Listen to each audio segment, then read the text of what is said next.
2 Corinthians 3 it says Old Testament ministry was a ministry of condemnation. 2 கொரிந்தியர் 3ஆம் அதிகாரத்திலே வாசிக்கிறோம் பழைய உடன்படிக்கையுடைய ஊழியமானது அது ஆக்கினைக்குள்ளாக தீர்க்கிற ஊழியம். Here it says about promises.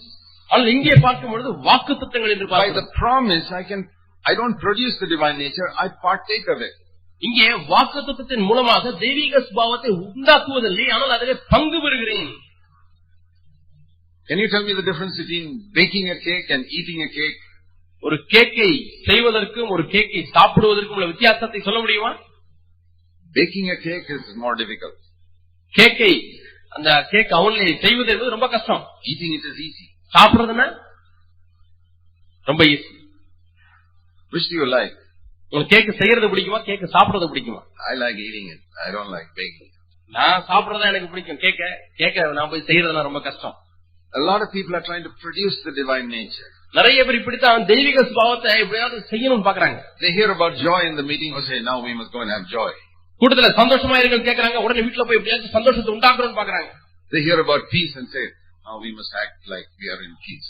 சமாதானத்தை பத்தி கேக்குறாங்க, ஓஹோ இப்ப நம்ம சமாதானமா இருக்கிறது போல நடிக்கிறோம் அப்படின்னு சொல்லி அப்படியே முயற்சி செய்யறாங்க. On the outside. எல்லாமே வெளிப்பிரகாரமாகத்தான். It's like these Bollywood actors. Hollywood நடிகர்களை போல. They act, in some. அவங்க திரைப்படத்துல நடிக்கிறாங்க. It's not real. It's not from within. அது உள்ள இருந்து அப்படி வரல, ஏதோ நடிப்புக்காக அப்படி செய்யறாங்க.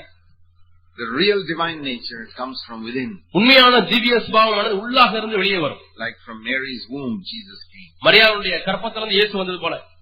With joy, சந்தோஷம், சமாதானம். There is no condemnation there. அதிலே குற்ற உணர்வு இல்லை. By these promises we partake of God's nature. இந்த வாக்குத்தத்தங்களின் மூலமாக நாம் திவ்ய சுபாவத்திலே பங்குள்ளவர்களாய் மாறுகிறோம். Look at all these verses. இந்த வசனங்களை நாம் கவனித்து பாருங்கள்.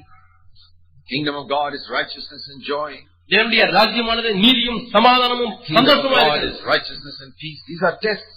தேவனுடைய ராஜ்யமானது நீதியும் சமாதானமும் இவெல்லாம் சிறு சிறு சோதனைகள். Tests by which we can find out have we got the real righteousness. உண்மையான நீதியை பெற்றோமா இல்லையா என்பதை கண்டுபிடிப்பதற்கு பயன்படுத்தக்கூடியதான சிறு சிறு சோதனை. My yoke is easy, my burden is light. என்னுடைய நுகம் மெதுவாயும் என்னுடைய சுமை லகுவாயும் இருக்கிறது.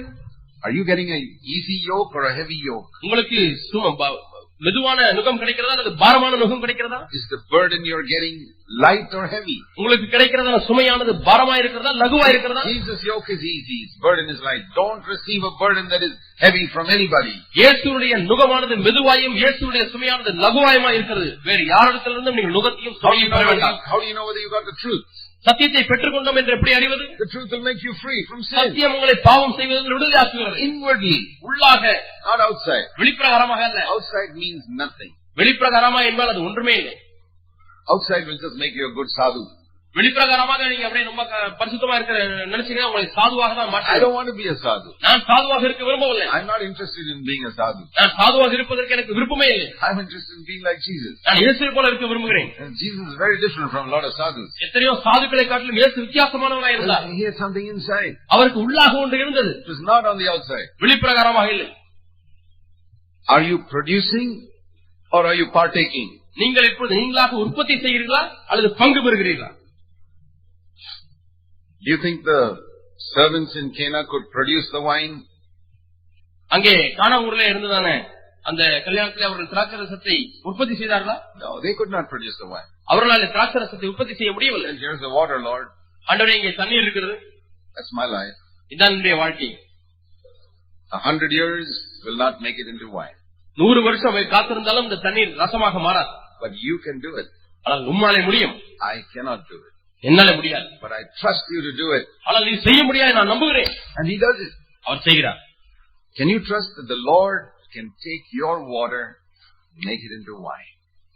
உங்களுடைய தண்ணீரை ஆண்டவர் எடுத்து திராட்சரசமாய் மாற்றுவார் என்று நீங்கள் நம்ப முடியுமா? That is New Testament Christianity. That is the meaning of the first miracle. இதுதான் புதிய ஏற்பாட்டு கிறிஸ்தவம். இதுதான் அந்த முதல் அற்புதத்தினுடைய விளக்கம். And what did the angel tell Mary? அந்த தூதன் மரியாளுக்கு என்ன சொன்னான்? Verse 30. 30ஆம் வசனம். Now all of you who are listening, you must listen to this word. என்னை கவனிக்கிறவங்க எல்லாரும் இந்த வசனத்தை கண்டிப்பா கேளுங்க. The last part of verse 30. 30ஆம் வசனத்தின் கடைசி பகுதி. You have found favor with God. நீ தேவனிடத்தில் கிருபை பெற்றாய். I wish I could call all of you one by one here.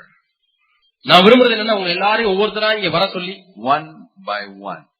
ஒவ்வொருவருக்கா And say, brother, சகோதரனே, you have found favor with God. நீ தேவனிடத்திலே கிருபை பெற்றாய். Sister, சகோதரியே, you have found favor with God. நீ தேவனிடத்திலே கிருபை பெற்றாய்.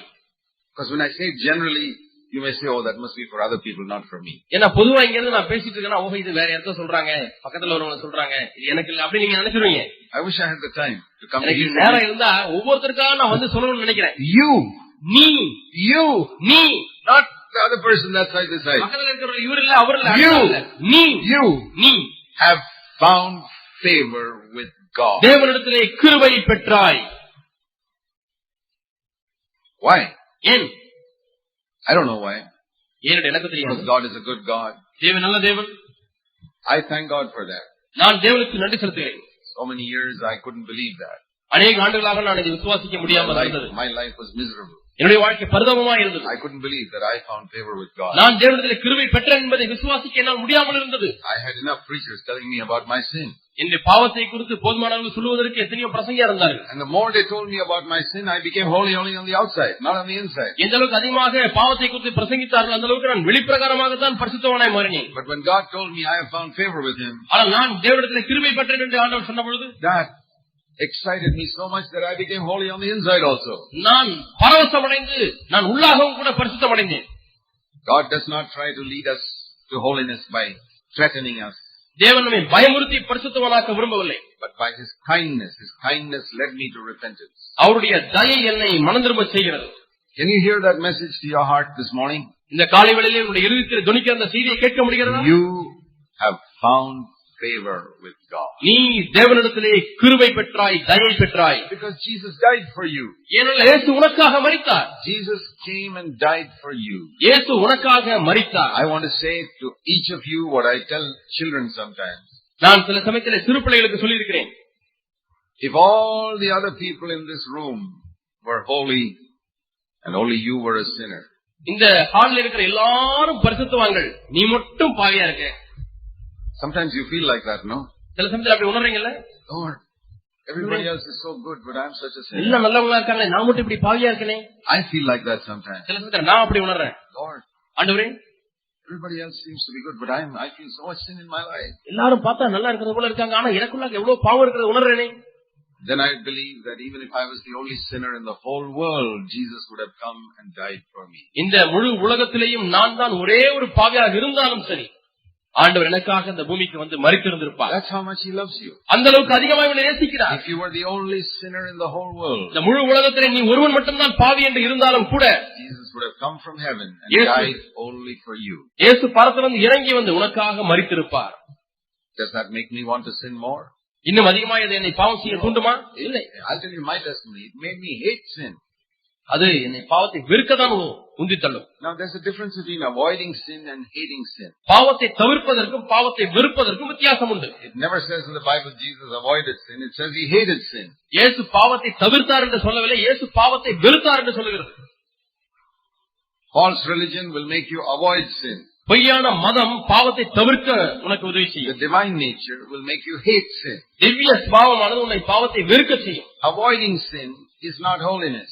பாவத்தை தவிர்ப்பது பரிசுத்தம் அல்ல. Avoiding sin is the righteousness of the law. பாவத்தை தவிர்ப்பது என்பது நியாயப்பிரமாணத்தின் மூலமாக வரக்கூடிய நீதி. When God gives you His nature, you hate sin.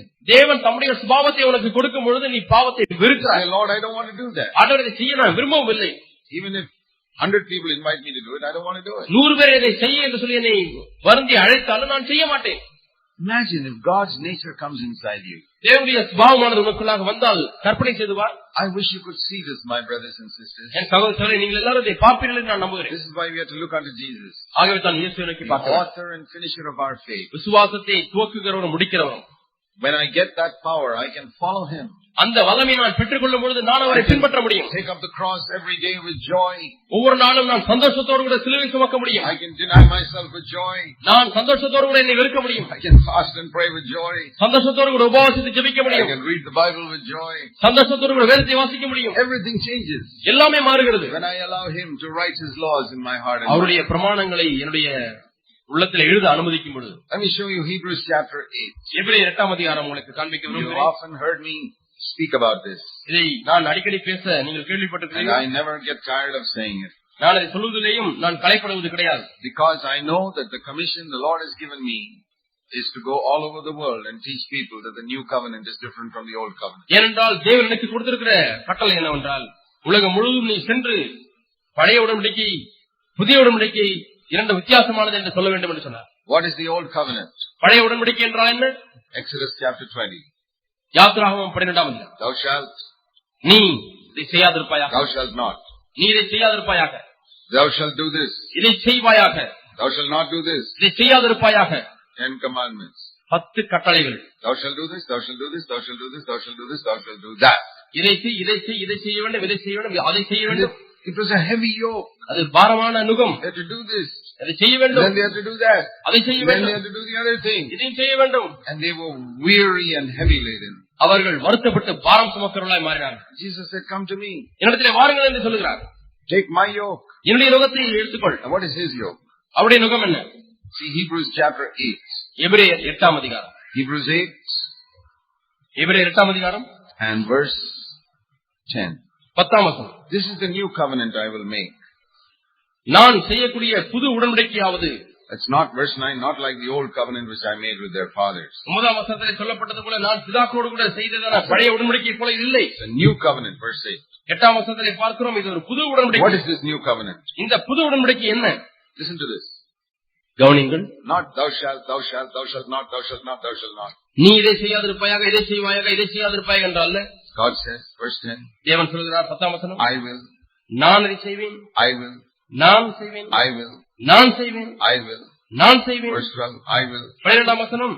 நான் அதை செய்வேன், நான் இதை செய்வேன் என்று சொல்கிறார். In a nutshell, let me tell you, this is the difference between old covenant. ரத்தின சுருக்கமாக பழைய உடன்படிக்கைக்கும் புதிய உடன்படிக்கைக்கும் உள்ள வித்தியாசத்தை இப்படி சொல்லலாம். Old covenant is thou shalt. New covenant is God says, I will. பழைய உடன்படிக்கை நீ இதை செய்வாயாக. புது உடன்படிக்கை நான் உனக்கு இதை செய்வேன். The old covenant would be telling Mary, come on, produce Jesus in your womb. பழைய உடன்படிக்கை உடைய கற்பத்தில் இயேசுவை உண்டாக்கு என்று சொல்வதாகும். The new covenant God says, I will do it. புது உடன்படிக்கையில் இயேசு தேவன் சொல்கிறார், நான் இதை செய்வேன். Haven't you tried producing the divine nature for so many years? எவ்வளவு வருஷமாக அந்த தெய்வீக சுபாவத்தை உள்ளே உற்பத்தி செய்வதற்கு நீங்க முயற்சி செஞ்சது இல்லையா? Have you succeeded? நீங்க அதை முயற்சி செய்திருக்கிறீங்களா? வெற்றி பெற்றீர்களா? You cast your net this side, you cast your net that side, you cast your net back side, and there is no fish. வலையை இடது பக்கம் போட்டு பாக்குறீங்க, வலது பக்கம் போட்டு பாக்குறீங்க, பின்னாடி போட்டு பாக்குறீங்க, மீனே அகப்படல. Where is the joy always? எப்பொழுதும் சந்தோஷமா இருங்கள் என்கிற சந்தோஷம் எங்க போச்சு? Where is that life of rest? அந்த இளைப்பாறுதல் உள்ள வாழ்க்கை எங்கே போய்விட்டது? Where is the burden that is light and the yoke that is easy? மெதுவாய் இருக்கிற நுகமும் லகுவாய் இருக்கிற பாரமும் எங்கே? We need to partake of God's nature. நாம் தெய்வீக சுபாவத்திலே பங்கடைய வேண்டும். We need to say, Lord, ஆண்டவரே, you said you will put your law into my mind. உம்முடைய பிரமாணத்தை என்னுடைய மனதில் எழுதுவேன் என்று சொன்னீரே. You will write it upon my heart. என்னுடைய மனதிலே வைப்பேன் என்று சொன்னீரே, இதயத்தில் எழுதுவேன் என்று சொன்னீரே. Do it. செய்யும் ஆண்டவரே. That is faith. அதான் விசுவாசம். Lord, I believe you can do it. Do it in me. ஆண்டவரே, நீ செய்வீர் என்று நான் விசுவாசிக்கிறேன். செய்யும். Every command you give me the grace. I'll do it. நீர் கொடுக்கிற ஒவ்வொரு கட்டளையும் ஆண்டவரே உம்முடைய கிருபையை தாரும், நான் செய்கிறேன், கீழ்ப்படிகிறேன். In the Old Testament, they wanted to do God's will, but they didn't have the ability. பழைய ஏற்பாட்டிலே அவர்கள் தேவ சித்தத்தை செய்ய விரும்பினார்கள், ஆனாலும் அவர்களுக்கு திறமை இல்லை. See, a cat is a cat all the time. ஒரு பூனை என்றால் அது எப்பொழுதும் பூனைதான். It's not afraid that one day you may catch it by surprise and it will behave like a pig. திடீர்னு ஒரு நாள் பண்ணிய போல நடக்கும்போது நம்ம பிடிச்சிரோம்னு சொல்லி அது பயந்துட்டு இருக்காது. அது என்னைக்கும் பூனைதான். You suddenly ring the doorbell, it is a cat. திடீர்னு காலில் அடிச்சு பாருங்க, பூனையா தான் இருக்கு. It always behave like a cat. அது எப்போதுமே பூனையை போல நடந்து கொள்ளும். Middle of the night it will be a cat. ராத்திரி போய் பாத்தீங்கன்னா பூனை மாதிரி தான் இருக்கு. Early morning it will be a cat. அதிகாலை போய் பாத்தீங்கன்னா பூனை மாதிரி தான் இருக்கு. Because it's got nature. ஏன்னா அந்த பூனையுடைய சுபாவம் தான் அந்த பூனைக்கு இருக்கிறது. There's a difference between nature and acting. சுபாவத்துக்கும் தன்மைக்கும் நடிப்பதற்கும் வித்தியாசம் உண்டு.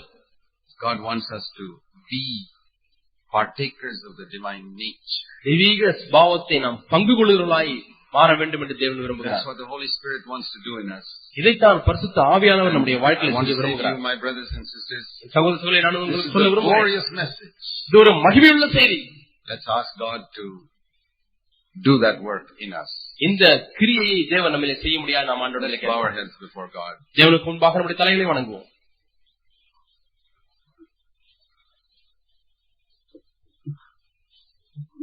I think of a verse which we can think of as our heads are bowed before God. நாம் தேவனுக்கு முன்பாக நம்முடைய கண்களை மூடி தலை வணங்கி இருக்கும் பொழுது ஒரு வசனத்தை நான் உங்கள் நினைவுக்கு கொண்டு வர விரும்புகிறேன். There was a blind man who was crying out for the Lord. ஆண்டவரிடத்திலே, ஆண்டவரே நான் சுகமாக வேண்டும் என்று கதறின ஒரு மனிதன் இருக்கிறான். Have mercy on me. ஆண்டவரே தாவீதின் குமாரனே எனக்கு இரங்கும் என்று சத்தம் போடுகிறான். People told him to keep quiet. அமைதியாயிரு என்று ஜனங்கள் சொன்னார்கள். And Jesus said, call him here. இயேசு அவனை இங்கே அழைத்து வாருங்கள் என்று சொன்னார். And I want to say that's what he's saying to you. இன்றைக்கும் அதே தான் இயேசு உன்னை பார்த்து சொல்கிறார். Maybe you're blind or some problem in your life. உன்னுடைய வாழ்க்கையிலே கொரோனா இருக்கலாம் அல்லது ஏதோ ஒரு பிரச்சனை இருக்கலாம். And Jesus is saying, come here. இயேசு சொல்கிறார், என்னிடத்திலே நீ வா. And the people told him, ஜனங்கள் சொல்கிறார்கள், hey, this is your lucky day. He's calling you. உனக்கு அதிர்ஷ்டவசமான நாள், உன்னை அழைக்கிறார். I want to say to you, உனக்கு நான் சொல்ல விரும்புகிறேன், this is your lucky day. இன்றைக்கு உனக்கு அதிர்ஷ்டமான ஒரு நாள். He's calling you. அவர் உன்னை அழைக்கிறார். He is calling you. அவர் உன்னை அழைக்கிறார். You have found favor with God. நீ தேவனிடத்திலே தயை பெற்றிருக்கிறாய். Will you say, Lord, ஆண்டவரே என்று சொல்லுவாயா? do a work in my heart. என் உள்ளத்திலே ஒரு கிரியை செய்யும் ஆண்டவரே. Fill me with the Holy Spirit. பரிசுத்த ஆவியானவரை நிரப்பும். And give me that righteousness. அந்த நீதி எனக்கு தாரும் ஆண்டவரே. Full of joy. சந்தோஷம் நிறைந்த வாழ்க்கை. Full of peace. சமாதானம் நிறைந்த வாழ்க்கை. Where the burden is light. சுமை லகுவாயிருக்கிற Where வாழ்க்கை. there is no condemnation. குற்ற உணர்வு இல்லாத ஒரு வாழ்க்கை. Where there is no discouragement. சோர்வடையாத ஒரு வாழ்க்கை. Lord, do it in my life. ஆண்டவரே என்னுடைய வாழ்க்கையிலே செய்யும். I have tried for years to produce this nature. எத்தனையோ ஆண்டுகளாக இதை உண்டாக்கும்படியாக நான் முயற்சித்திருக்கிறேன், தோல்வியை சந்தித்திருக்கிறேன். Now, Lord, I come to you. ஆண்டவரே உம்மிடத்தில் வருகிறேன். You write your laws in my heart. உம்முடைய பிரமாணத்தை நீ என்னுடைய இருதயத்தில் எழுதும் ஆண்டவரே. Give me a nature that hates sin. ஆண்டவரே பாவத்தை வெறுக்கக்கூடியதான ஒரு சுபாவத்தை எனக்குள்ளாக உண்டாக்கிவிடும். I don't want an external righteousness of the law. ஆண்டவரே பிரமாணத்தின் கீழாய் காணப்படுகிறதான வெளிப்பிரகாரமான நீதி எனக்கு தேவையில்லை ஆண்டவரே.